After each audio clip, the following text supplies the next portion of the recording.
talking remote from Remote AF. If you're watching this, don't forget, join our community. Go to remoteaf.co, click the community button, join us. We've got lots of people talking about these like-minded events. Today, I have a fantastic event for you today. I have got my fantastic friend, Bob Galen on. How are you today, Bob? I'm doing great, Tony. It's the end of my day. I think it's maybe the beginning of your day, but I'm doing great. Brilliant. Now, if you're out there and you've got questions, shoot them through on the chat. I'll be watching them. I'll make sure that we do ask Bob those questions. It'd be fantastic. Bob, the coach's coach. That's what I like to call you. Fantastic to have you on. Today we've got a really good title, and it's really about show value as an agile coach. And I know it's something that you're very passionate about, and we've spoken about that many times before. But I guess the first question for me, straight off the bat, is why do we have to show value as an agile coach? Why do I have to show anybody that I have this value? Well, I think there's unfortunately, Tony, and I'll start with events in our in our agile ecosystem lately. There's been some trends that I think a lot of people are aware of. The companies are, laying off Agilists. So a relatively famous one here in the States is Capital One in Richmond, Virginia. And Capital One, and I don't mean to belabor, you know, in negativity, but Capital One laid off about 1,100 folks. All of them had Agile in their title in some way: Scrum Masters, coaches, RTEs, things like that. And the party line from Capital One was that we've achieved agility, and that we don't, we've ingrained it as part of our culture, and we don't need these specific roles anymore. And I was thinking to myself, that's probably true, but I was also, and I was at a conference talking to some Capital One folks right after that event happened, and I was instigating some discussion. And yes, they've achieved some agility, but a lot of the coaches, I kept asking them, well, how are you, communicating your value? How are you connecting the dots to value with leaders? And a lot of them were saying things like, well, my boss liked me, or my teams were doing well, and that's great. Or the data, people were looking at Jira or whatever, and the data was positively sort of trending. And and I was like, yeah, but that didn't stop folks from downsizing you. uh and I've done layoffs in the past as a technology leader, and I don't think you lay off folks in mass like that if you think that they are providing value. So the conclusion I'm starting to see in a lot of organizations is, I don't know if leaders, the people making decisions, they like agile coaches, they like agility, they like the messaging, they're investing in it. But when push comes to shove, I'm not sure that they understand the value proposition that agile is providing to the business, and then they make some business decisions. So I think we need to start getting sharper on communicating our value. The market, I don't know what you've seen in Australia, but I think the market is getting challenging for us, and I think it's changing. I think we have to connect the dots more. I think there's a couple of things around. So this is whilst I'm asking the pointed questions, this is very passionate for me as well, because 6 years ago I was a victim of that. Worked in one of the organisations that basically agility was very very prominent in, and change of leadership, and someone decided that to make all the agile coaches redundant because the Yep. organisation had reached a level of agility that it didn't need us anymore. Right. That's not so much the case these days. It was proved otherwise, but I think the problem that happens in many organisations now, because we're seeing that. Are we our own worst enemy though? Because agile or agile coaches don't tend to trumpet, because the way the way I was always taught, and I know you're the same. It's the coaching from the back of the room, or Right. it's their idea. We just help them get where they need to go. Bob, what's your thoughts on that? It's funny. I've been so I talked about this in the hallways in that Richmond conference, and I was getting resistance from a lot of folks, meaning, what are you talking about? Like connecting the dots, tooting our own horn. Uh, that's not egoless. That's it's not about us. It's about the teams. Mm, mm. Then I presented at two other events. There was a local coaching event, and I do a lean coffee, and I said, I wonder if we need to start talking about ourselves more as coaches. Do we need to start blowing our own horn and understanding what that looks like? And in each of those three situations, people looked at me like I had grown three heads. It was like, what are you talking about? That's not what we're about. And this wasn't artificial. This was I was fundamentally challenged. And so I think you're right, Tony. I think the one of the first hurdles is we have to become comfortable coaches. Yes, we want to be egoless. Yes, we want to be servant leaders. Yes, we want to, sort of coach from the back, but we also need to become skilled at coaching from the front. Uh, the other thing is not trusting other people to sell our value, to explain our value proposition. That's the other thing that I heard from in these groups is, well, my boss will communicate my value proposition, or the teams, and I don't have to do that. And I think we have to become more skilled at stepping in and communicating our value. Absolutely. Yeah, I think just a comment here from Phil, as you'll see on the screen. He's made a really good point there. You know, every other part of technology's got to prove its value outcomes. So we're sort of treated as more as a cost center. What's your thoughts on that? See, I think Phil, I actually think so. I somewhere along the history, I'm a software developer, so I was trained. I'm a dinosaur software developer, but I was trained as a software developer, and I like to think of myself as one still. But I realized decades ago, I'm like, so there's two types of individuals. I'm going to categorize it this way: there's value producers, and there's is something called overhead. Here in the States, it's like overhead roles. And as I was developing code, I came to the realization that I inherited value. Companies understood my value. Writing code, they understood that I was a producer of value. I actually didn't have to do much to do that. I didn't have to sell myself. Now I might have to sell my the quality of my code. I might have to or the quality of my designs. But I didn't have to it was in every leader in the organization innately understood that I as a coder was producing bottom line value to the products we were building. You with me? I didn't have to, I Yeah. just had to do my job. So whereas overhead folks don't get that freebie. They have to work extra hard. And it's not just Agilists. So I think historically project managers were often considered overhead. Some in some organizations, testers were considered overhead. Manual testers, particularly managers, very often functional managers, line managers are often, as an organizational level, look at are they producing value, and the answer is no. And so I think we have to cross that chasm.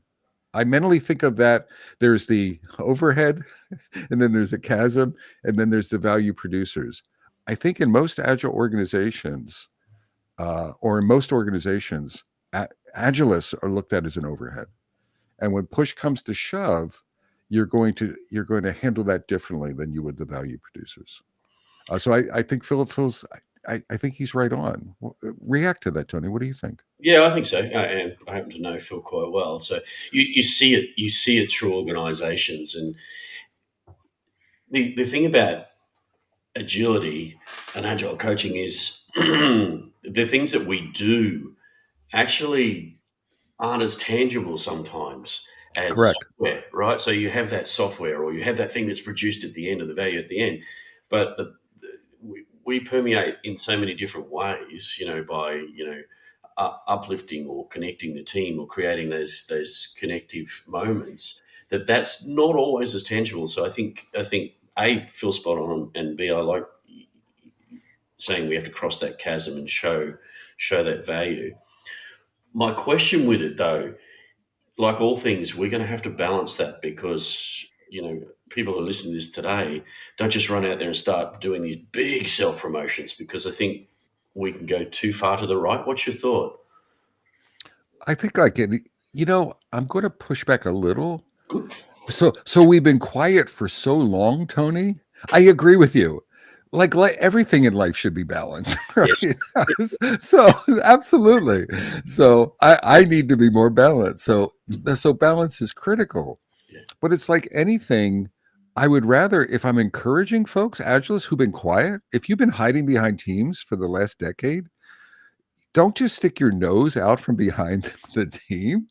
Like maybe go full, like full exposure. I'd rather folks lean into it a little bit and then course correct back, than sort of dip their toe in the water and just be really shy about it, because I think it's uncomfortable. Remember, I mean, I can't tell you how people were looking at me. Everyone was incredibly uncomfortable, and this underscores their agileness, right? It's contrary to our DNA as coaches. So I do think that there's a balance, but I think if you're not good at it or you haven't been comfortable doing it, I would say lean in hard. Lean in hard, get out of your comfort zone, and then lean back if you think that you're overdoing it. My guess would be most people are not going to overdo it. Yeah. I guess you're right. So let me then balance it the other way and go, okay, if people are going to do that, what are the kind of things you think that we should be showing the value of? Because, there's, when you look at, you look at the plethora of things you do as an agile coach, what are the ones that you think are the value adds that you should be propelling? So I think it's I taught one of the things I've done as a coach, as an independent. So I'm an extra for usually I come into an organization as an external coach, at least for the last 10 years. Um, and everyone wants, you know, what how do I measure you, Bob Galen? And what value are you going to produce? And so one of the things that I'm pretty adept at is co-creating the plan.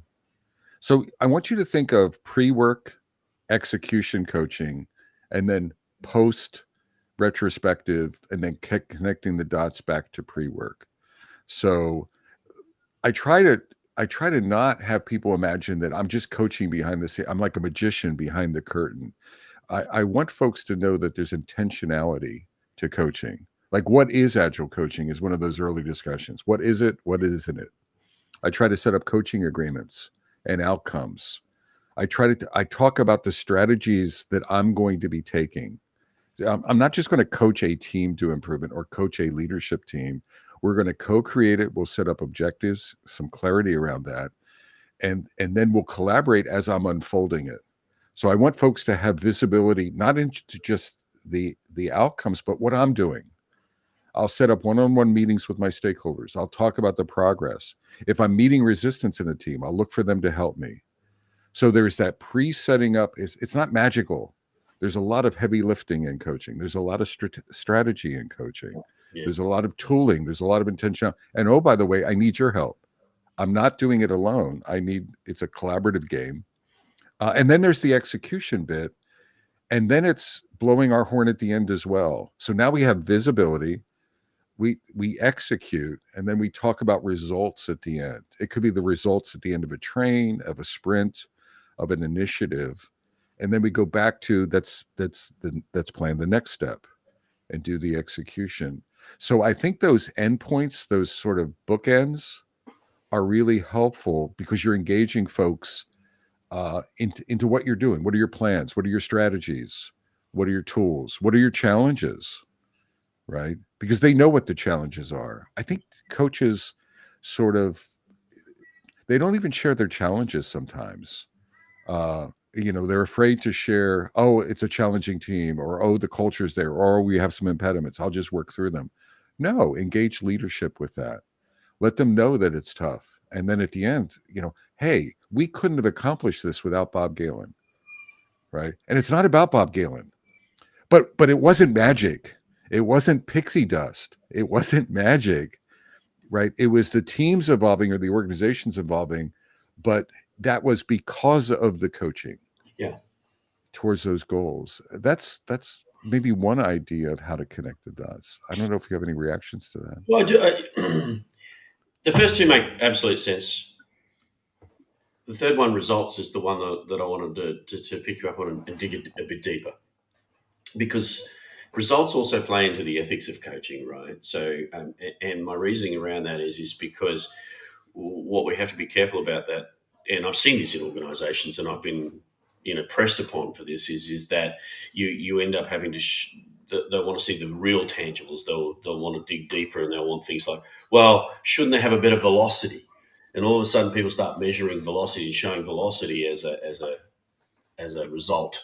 Oh, my team's made 60% improvement on their velocity. Or what are the things that you hone in on in terms of results that show that value, Bob? Because it'd be easy to fall back into those really process-driven pieces.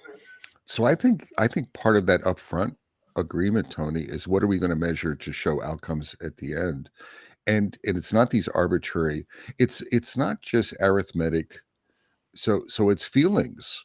So I actually think it matters that a team that is sad and maybe delivering at some velocity, but they get enthusiastic. So let's take a team or an organization that suddenly generates momentum, that suddenly generates initiative, that suddenly over the course of 3 months, that is suddenly working well with the customer and delivering great results, that is taking accountability and ownership. And oh, by the way, their quality improves over time, right? We're measuring defect quality, we're measuring design innovation, and we're also measuring predictability. And there were gaps in the beginning, and every stakeholder knew what those gaps were. Forget this precise data. They understood, they know what good looks like. So I think sometimes there's a mistake of the data speaks for itself, and we want to just hit okay and OKRs or measures, and that's fine. We want balanced measures, back to balance. We want a balanced set of measures, but I also think we need to call leaders out to say we've just transformed your freaking culture, right? Your culture was a static menu taking culture, and in 3 months, look at the dynamics. So yes, you're getting tangible velocity, but also your culture has shifted of your people, and both of those things count. So it's both sides of the ledger, if you will.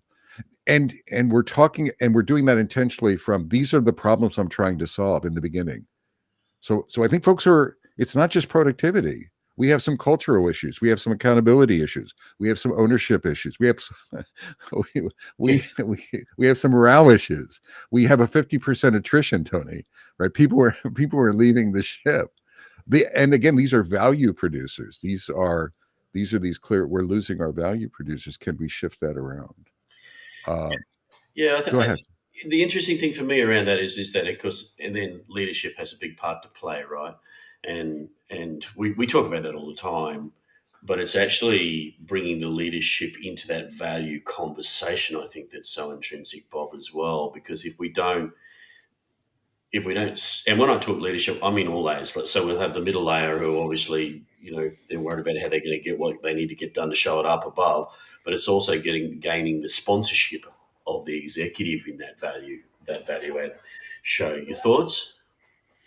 I mean, I think, yeah, yes.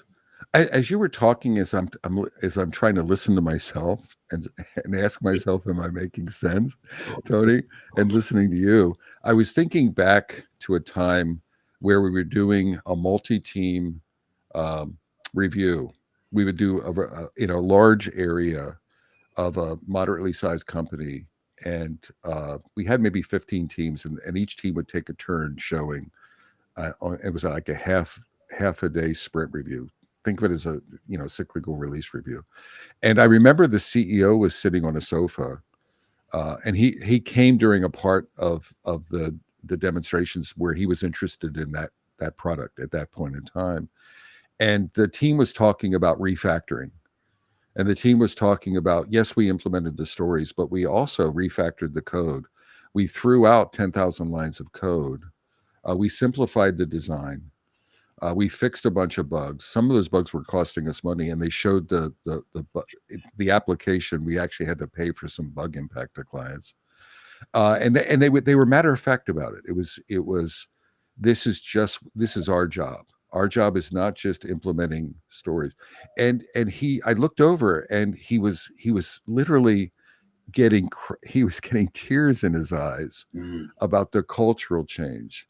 So someone said, I've always wondered how we measure improved ways of working, collaboration, happier teams as a result of coaching. I'm sure we can come up with measures. We all have them. I also think this, we know it when we see it.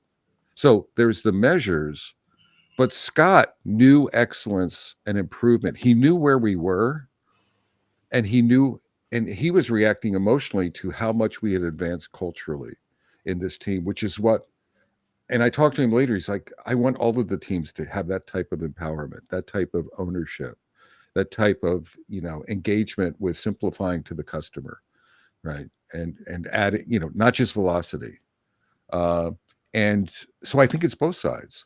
I, as a leader, and I that actually matters more to me than the metrics. So you could hit me with a 20% increase in velocity, or you could hit me with the entire attitude shift. And now everyone is trying to delight the customer at a team level, and everyone is taking accountability for that and holding each other accountable. And I'll take that any day over 20%, because Yeah. what that'll result in time is that'll create 100% on the team, or 100.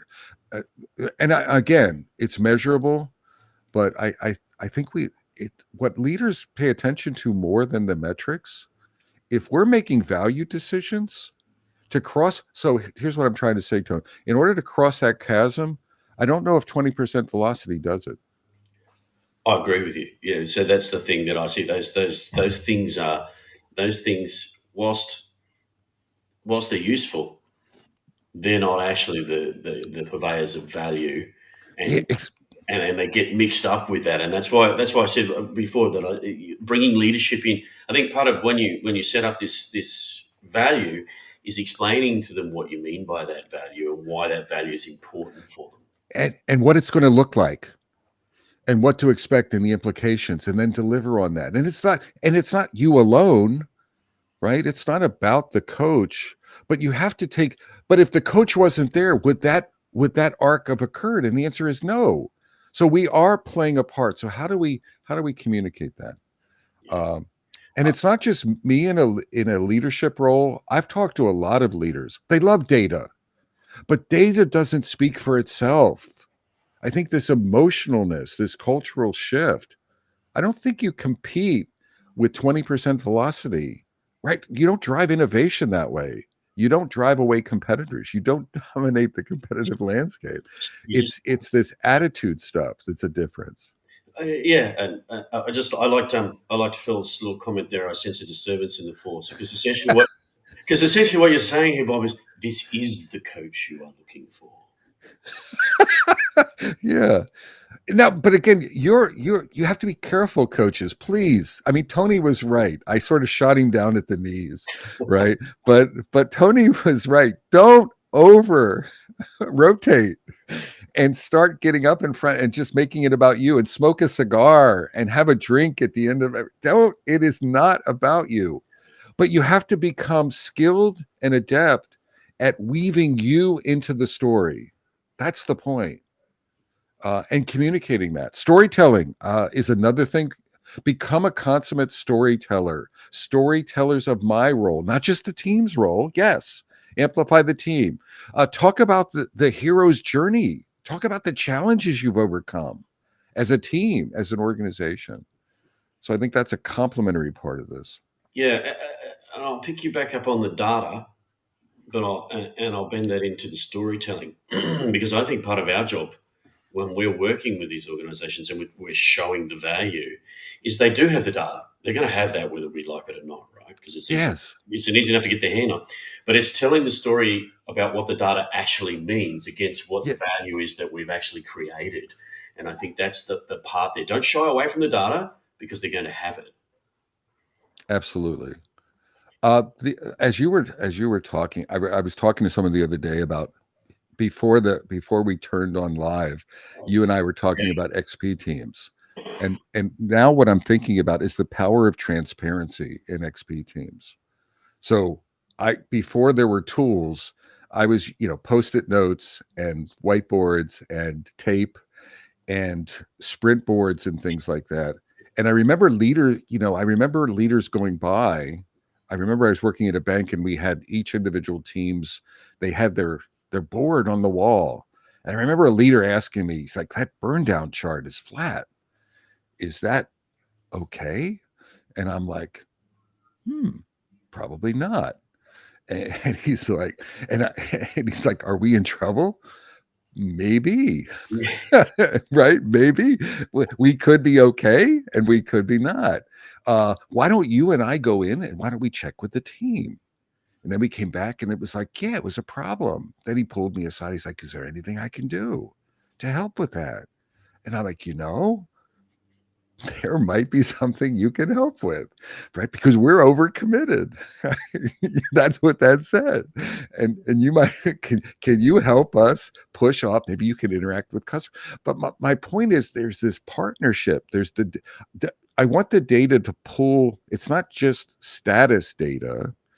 It's interactive. It's transparency. It's inspiring. It's pulling folks in, and the coach can play a part in that is using the data as a conversational device, as an engagement device, as an empowerment device, as a we're in this together. Now you need over time. I want to gain curious leaders, not just looking at the data. Can they dig? Can they dig deeper? And can they understand the details? I remember you remind me. I was on a very very big program of massive size across different countries, and we had these grads who were brilliant, and they'd worked out a program to ingest the data. Back in the day, Jira was there, but it wasn't as good as what it is, and all the different things. And they ingested the data and they created a very obvious burn up chart, and the burn up chart had a drop. It was predictive, right? Yeah, You could see what was happening was we wouldn't be delivering for 10 years if we kept going at that. yeah. And I was challenged so hard on that by these leaders that it was an actually interesting moment, because there was a particular agilist who told me that I needed to get rid of that thing and just go back to and I was going, no, because if we keep doing No, this, that's where we're going to end up. exactly. Exactly. And it's speaking, but it's not even just it's the data, it's engaging us together. This is where we are. What do we do about it? Let's go talk to the team. And sometimes the data, sometimes those flat burn downs, it's okay. It's perfectly fine. The team will the team will sort that out. But let's work together on it. So what I'm trying to say is that power of transparency, that power of collaboration, that power of integration, and the coach is part of that, right? When I was having those discussions, it wasn't Bob Galen coach talking about the team. We were in this together. Now, again, I'm not a team member, but it's sort of that transparency model, that collaboration model. That's what are we going to do to it's not me communicating status to leaders and leaders making making it's we're on the same team. Let's figure this out. So I want to bring something a little uh, more controversial to this, right? And go, okay, so Okay. we've been talking about those things. But there are some things that I've seen over the years, and I'm sure you will have seen it, anyone listening to this, is that I think we've also suffered in the Agile community from what I call seagull coaching. And that has eroded our value Now, a bit. now be careful because I am AKA swoop and poop Well, coaching. I am too, so I'm shooting myself in the But even with internal coaches, right? There's I a difference between standing on the outside of the team and dropping the chips on them, and working with the team to provide the full fish and chip experience, if you like. yeah. Yeah. You see what I mean? Though I'm sure you've Yeah. experienced that and seen that in organisations. How does I that? As no, but I don't think it matters. I mean, yes, there are different models. I think every coach has a responsibility. Every coach. I don't care. You have to start connecting the dots to the value. I used to joke when I taught years ago, I would talk about scrum masters and I would talk about courage, and things. And I would say, you have to have all these behaviors, but the scrum master who gets themselves fired is doing no one a good service. right? So there's situational awareness that comes into play, right? And the same thing here. The coach that is not worried about value is doing themselves and their teams and the organization a disservice. Yeah. You have to flip that. Or it's in your best interest. It's in the organization's best interest. It's in everyone's best interest for you to connect the dots, and it's a skill. If I could add it, I rant about this agile coaching growth wheel, Tony, right? And I talk about agile coaching and competencies. It should be an inherent part of the self mastery component, or something that's core, is becoming more adept at connecting the dots with your clients so they understand your value proposition, right? That they understand what you're bringing to the table, and not just arbitrary story points or arbitrary features, but there's value delivery of products, and then a lot of us are change agents that start taking credit for the cultural change that we're introducing as well. I mean, we're doing that with our clients, so it's both of those things in combination. I think we have to do that now. And again, we talked about some techniques for doing that, but I think the key impediment is our own brain. I mean, it's the way we're wired. Most coaches are not wired to be comfortable doing it. Interesting. I was just thinking as you were saying that though. As we've been coaching a long time, right? I like to say to people, I'm in my third decade of this, and I'll leave it at that. That's a nice way of putting it, right? And you've been doing it For for a three, for long three, three, for 3 years, but just don't hold it against me, okay? I'm time. just However, I think the other thing is you have a lot of young coaches, or coaches who are coming through this or watching this now, and they're probably thinking, and please send us some messages if I'm not on the track here, but are thinking, how in heavens do I do this? I'm new. so I I've just started this gig. How do I understand how do I push my value, Bob? well, I mean, talk to your clients, right? Don't allow someone to parachute you in, right? So there's not only pigeon or whatever you said, seagull coaches, Okay. but there's organizations, very often organizations parachute a coach in. I consider it a dart. It's like they throw a coach into a situation with a dart, and it's like, go coach. Well, what outcomes? What is our agreements? What is our coaching agreement?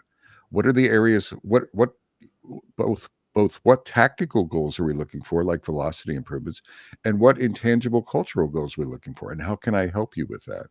And how do we co-create these outcomes and then deliver on that? So I think every coach has a responsibility. I mean, professional coaches have this responsibility of establishing a coaching agreement, right? Before we coach. So take some time to do that. No matter how inexperienced you are, sit down for 30 minutes and ask some probing questions around: what problems are we trying to solve? What problems are you looking for me to help you with? Not me to solve by myself, but moving from me to we, and articulating those things. And then going to the end, this goes back to that cycle we were talking about. I think let's use Scrum. Sprint reviews are a wonderful place to weave in the story of the part that the scrum masters or coaches or the guides are playing in that. Not just the team results, but talk about coaching strategies. We've run some experiments. We've had some continuous improvement. Look at what's going. Here's the intangible. Morale has improved. Team happiness has improved 82%. Right, right. And so talk about that. And that's not a story point exercise. That's a morale or cultural exercise. And the other thing in the review is talk about what's next. Right. So it's what are we planning on next? What are my coaching strategies next? Where are we going as a team? And I'm part of that. So I think now, if no one attends that, we need to improve the attendance of those things. But that is, to me, that's a part of that transparency, right? There's leveraging those moments of transparency, key transparency, and then instead of just talking about the outcomes, be a little bit more multifaceted in what's going on. And I also think for coaches who are early in their experience, don't hesitate to reach out to the Agile community. Reach out to a Bob Galen. Reach out, throwing you in the deep end there, Bob. But reach out to those that have been doing this or have had this experience, or they might not have all the answers, but they might have some things, and soundboard for you. Don't think you've got to go it alone, because the Agile community is a very sticky community. There's always someone there who will help you, in my experience over the long time that I've been doing this. I think so. I think so. I want to make another point. I'm going back. I was going to make it earlier. I think we got lazy in Agile. So I think it was easy, Tony. So Agile, you and I were talking about XP emerging in the late 90s, early 2000s, Scrum, early 2000s, other methods coming in, then coaching maybe mid 2010 or something like that. And companies were on the Agile band. We're going to go Agile, right? Oh, And yeah. the money was the money is, it's a little lean now, but the money was flowing. And a Capital One invested phenomenal dollars in that, and people were getting paid, and year over year over year, and there was intangible value propositions. So I think there's also a factor that we got complacent. It was too easy. We got away with go just check Jira. We have a 2%. Go look at the data. Life's good. And so when I want to encourage people, I think we have to do some work. It's a little bit harder work. That chasm, the hand waving. Now the economics are getting harder in Agile. Now executives are expecting us to show everyone to show the value, not just those producers that we were talking about. And we have to have multifaceted value, and we have to do that work. So I think there's a complacency part. It was the easier part. And we have to now we have to be conscious of it. We have to work hard at doing that. We have to become better communicators. I mean, think about it from a communication perspective, right? I mean, as a coach, I just sit behind my team. Oh, look, magic's happening. And it's like, and oh, the data, oh, it speaks for itself. My bad, right? That doesn't cut it anymore. It doesn't. I don't think it will cut it. Yes, the economies are challenged now. I don't. I think we've crossed a chasm that we have to start. We can't get away with these hand wavy value propositions, and it's not just the data. It's this intangible cultural shifting as well. Yeah. And I think, I want everyone.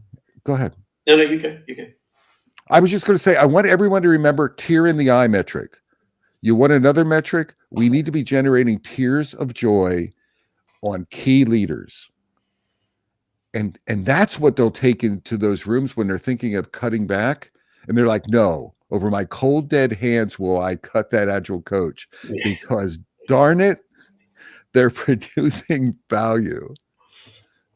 I love it. And that's what I was about to say. Don't get hung up on the mechanistic agility, right? Think about the humanistic agility of it, because it's really easy to get hung up on that. I've got a good question here, or a good statement here from Luke. What's your thoughts on that, Bob?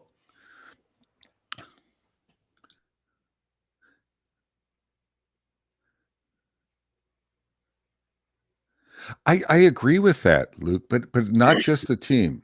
So there's this balancing act that Tony was talking about. So we need to be, again, transparency was an equal opportunity sort of device. It's like, let the team shine. Everyone with me. Let the product owners shine. Let the cross team shine. Let the dependency team shine. Let the scrum masters shine. And oh, by the way, let the coaches like weave the coaches in there as well occasionally. I'm not exaggerating when I say I was in a training session with 15 Agile coaches at a variety of companies, and these were seasoned Agile coaches, and none of them were selling their value. None. And then where they were incredibly, they're like, well, teams, data, velocity. And I'm like, that's wrong. So I'm not saying do it every day, but if you have to go into, I mean, in fact, here's an exercise for everyone. Go to your leaders, your stakeholders, your sponsors, and ask them, what value are you producing? Forget the metrics things. What do they think? Why are they keeping you? Why are they paying you? What value are you producing? Are they happy? Jesse Fuel talks about Jesse Fuel's a coach in the U.S. in the Washington D.C. area, and he talks about doing assessment surveys of your clients. So forget all of the other metrics. Ask your coaching clients. That could be leaders, whoever you're coaching, teams, whatever. Would they part with you? Would they fight for you? Would they? If everyone, I remember once at a company, I was going to move a coach from one team to another team because they were doing a good job, and the entire team that they were coaching stood out my office. I was picturing a Frankenstein movie with the torches, and they were like, "Bob Galen, have you lost your mind? No, don't do that." And I'm not joking. I mean, there were no torches, but there was a mob, and they were like, "No, don't." And what it said was that coach had actually earned the value with their team as well. So it's not just leaders. Does your team understand, and do they connect? Are you delivering value to them where they have the tear in their eye and they're like, no, no, Bob is a phenomenal member of this team and is contributing to our value proposition in this way, in this way, in this way. I love it. And the other one I see that's caused us some damage in that as well. And this comes to you as coaches, right? If you're watching this, don't get caught in the industrialization of agility, and the advent of scaling has brought Yes. this industrialization of it. That means that we have to do everything. So if I haven't got 7.5 and Oh, 7.6 and 8.2 of the book in place, then I don't have agility and I'm not showing my value. And that's just not that is the antithesis of anything that we were ever taught in agility. Your thoughts on that, Bob? I mean, you've been doing no, this for a long time. no. Everyone, I'm just going to nail it this way. What Tony said. just, just listen to what Tony said. Absolutely. We need to be nimbler as well. Remember, I said, figure out. So it's not this arbitrary, sort of scrum by the book crap. It's what's going to bring in this context, what is going to bring a tear to the eye. And then let's start delivering in that and weaving in that. And remember, or it's not just about product, it's not just about outputs or outcomes or OKRs. There's intangible parts. Most leaders, it goes back to they know it when they see it. I know a high performance. I don't have to look. Tony, you and I were talking about XP teams. I could tell a high performing XP team just by observing them, their posture, their behavior, the way they collaborate, how they deliver, how they work with the customer, the quality proposition, the dialogue, the debate, right? The intensity of the team. So yes, data, but I think we know it when we see it as well, and let's amplify that, and let's highlight that, and let's point that out. Yeah. I just see someone that say, "Now you're just triggering me." Yeah, so I've seen so much of it over the years, and I absolutely agree. When you see teams that have adapted and ingested agility, there's a buzz, there's a different connection, Yes, and yes, and when you and walk we organisations that have got the lot, it's what I call the connective collaborative tissues. And Phil said that on there before. He knew I was going to well with it, yeah, but it's that information flowing up and down and through, that's and teams interacting yes. with each other. And that's part of the value, and don't just walk around it. So we're part of that. So again, it's this multifaceted sort of balanced way, but let's start talking about that. Let's start getting some credit for that. There's a comment here also about Scrum patterns, like you mentioned, happiness metrics. Great tool for Scrum masters and agile coaches to show our values, and that's so true. So, like, I know we were ragging a bit on mechanistic industrial. It doesn't mean that the patterns of agility, that the different methods of Scrum or XP or whatever your pleasure is, just don't get wrapped up in the physicality of it. Think about those other things that are the humanistic piece of it. It's that, but also yes, but always connected to the customer. So I teach a leadership workshop, and we try to talk about whys. We practice communicating, storytelling, and communicating. And one of the key points I talk about is always try to land or connect whatever your mission, your vision, your personal why, your agile why, your organizational why, connect it to your customer. Always drop the mic around the customer. Other things as well. And I think that's the point here. It's not agile for its own sake. But you talked about the teams with a buzz, Tony. They're not buzzing to do agile stuff for agile's sake. They're buzzing because they're delivering value to their client, and their client is getting excited about that value. So it's cyclical that way, right? And when they're delivering value to the client and the client's happy, it's just recirculative. Yeah. Yes. Yes. So we again, it's that connect the dots and then come back. Yeah, yeah. So I'm going to read this one out because if I put it on screen, it'll take the whole screen. But Ambeck says asking feedback from clients is absolutely a great way to know if you are adding value. However, as coaches, have we trained ourselves on receiving objective feedback? Some feedback might break you. We should, however, cultivate the culture of giving and receiving feedback. Oh, yeah, what you said. But Bob, your thoughts on that? I couldn't. So part of me says if I'm an agile coach, I should be pretty adept and skilled at giving and receiving feedback. But if I'm not, then absolutely there's skills there. I talk about that in the leadership classes. And it's something that you're never done. Absolutely. And I would say in order to in order to give it, when I talk about radical candor, and I talk about folks are much more comfortable giving radical candor than receiving it. So I talk about the license to give it is to show everyone that you can take it. And not just that you take it, you actually receive the feedback, you digest the feedback, you assess it, and you do something with it, and you change something with it, and you demonstrate that. Now I've shown people that I'm not only listening, but I'm actually integrating it. Not all of it, but some of it. And now that opens the door for me to give that kind of feedback and expect that same thing. So don't just spew it. So as coaches, I I think the first step in being artful with that is how do you take it, and how do you model it after it's not just listening, it's doing something with it. Yeah, I would say that the two things I would say to add to that is just remember you're human. We are human, right? So Yep. there are going to be I things that sometimes that bounce into you. But the thing I would say to you is don't let it break you, let it make you. Oh, oh my gosh, Tony, you're on a roll, Well, sir. You're at a. It's true. There's a metaphor or something I heard in Orsk, a coaching training session, and they talked about 2% truth, and I love it. And it could be 10%, but I like 2%. So, and applying it to feedback. So you don't have to agree with all of it, but an effective technique is given any feedback, embrace it, be grateful for it, and then look for the truth in it.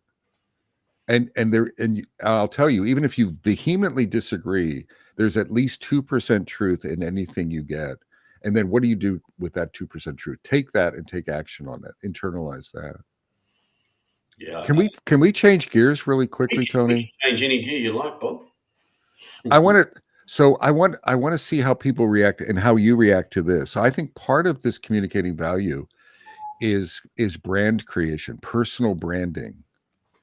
So Jeff Bezos says, not that I have to quote Jeff Bezos.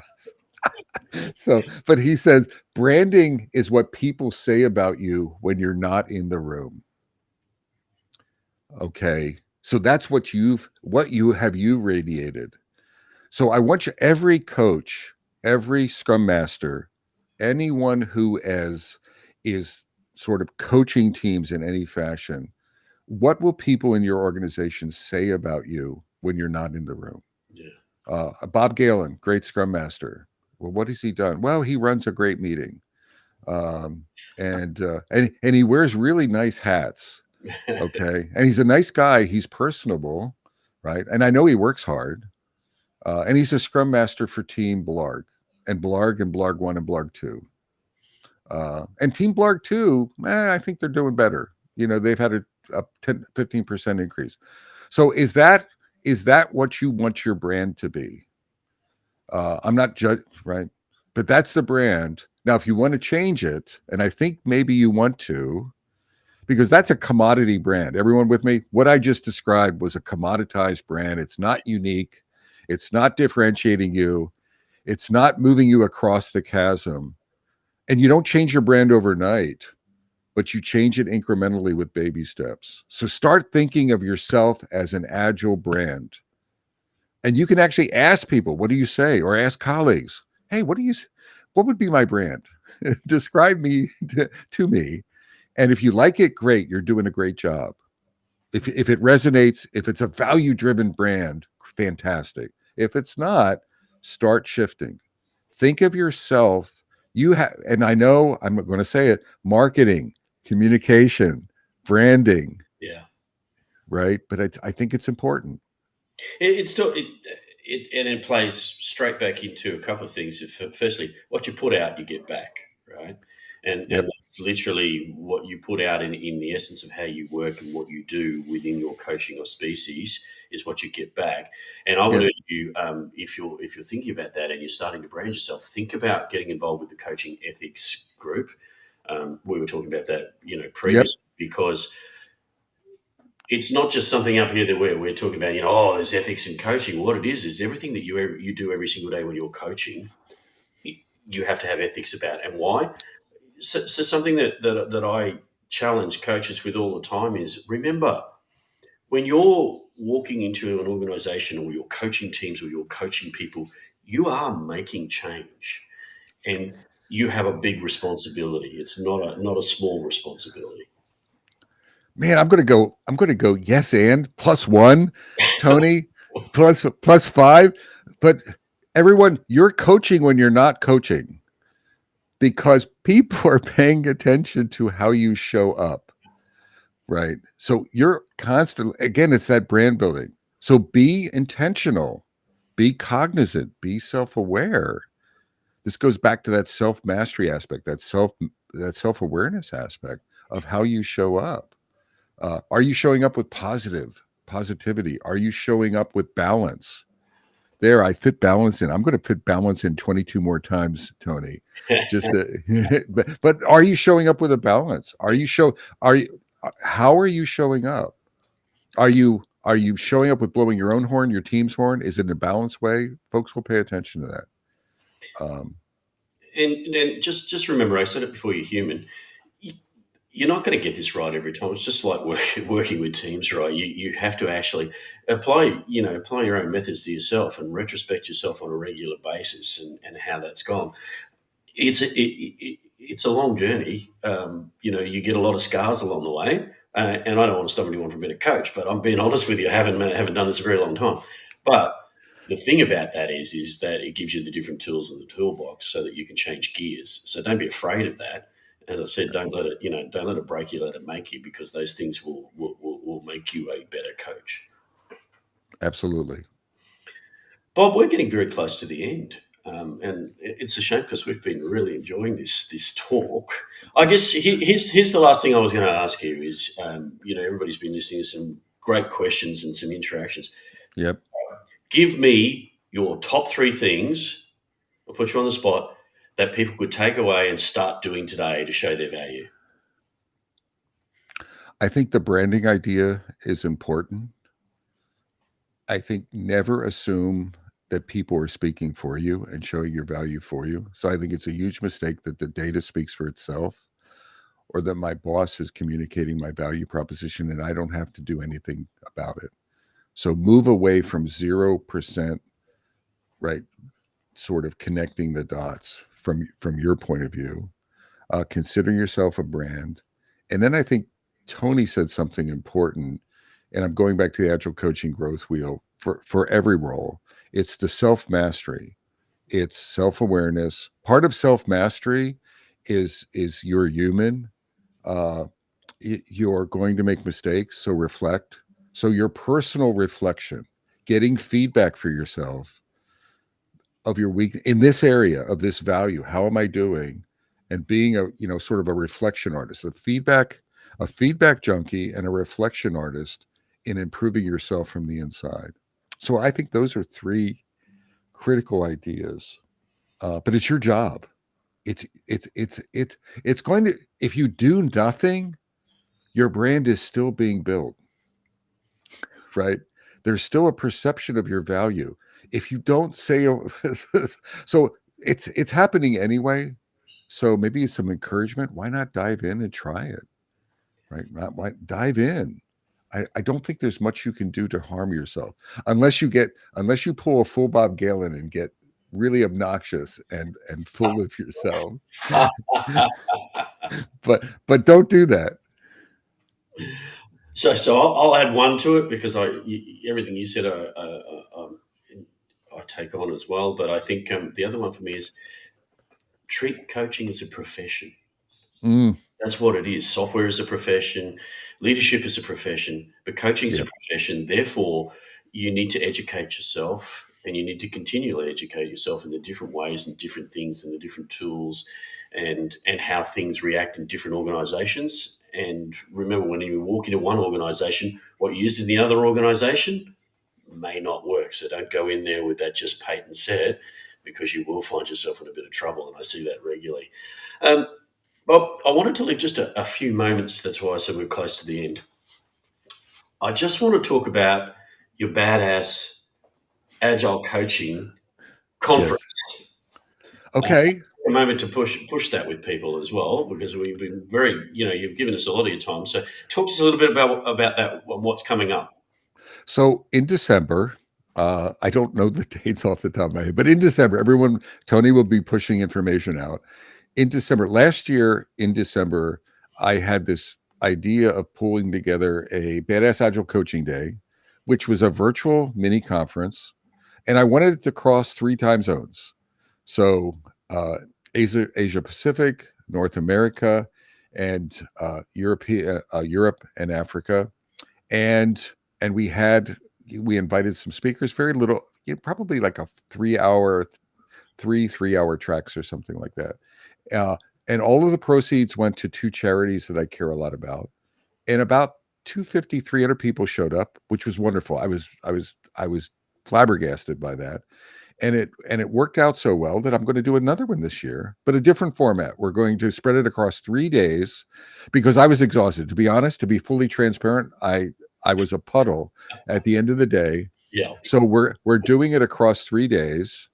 And then I had another idea of having an MC, a guide for each of the time zones. And I asked this young man here, Tony, to do it for Asia Pacific, and he accepted.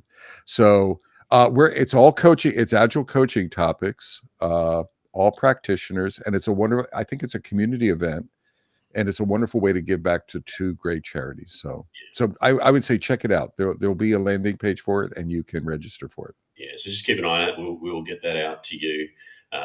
We here at Remote AF are really, behind that because we think it's a great thing, and we also love the fact that the money that goes from that goes to 2 great charities in helping people as well. Bob Galen, we have reached the end of our time. It's been an absolutely fantastic chat. I hope those that have been listening, I've seen lots of comments. I'll just give you one before we go. Bob Galen, not in the room. He brought a happy tear to my eye. Cool. Tony, thanks for asking me. It was an absolute pleasure. Everyone, thank you for the wonderful feedback. And great session. Thanks a lot, Bob. Everybody, have You're a welcome. great day. Don't forget, jump onto remoteaf.co, join our community. That's the end of Talking today. Absolutely. Thank you, everyone. Have a great day.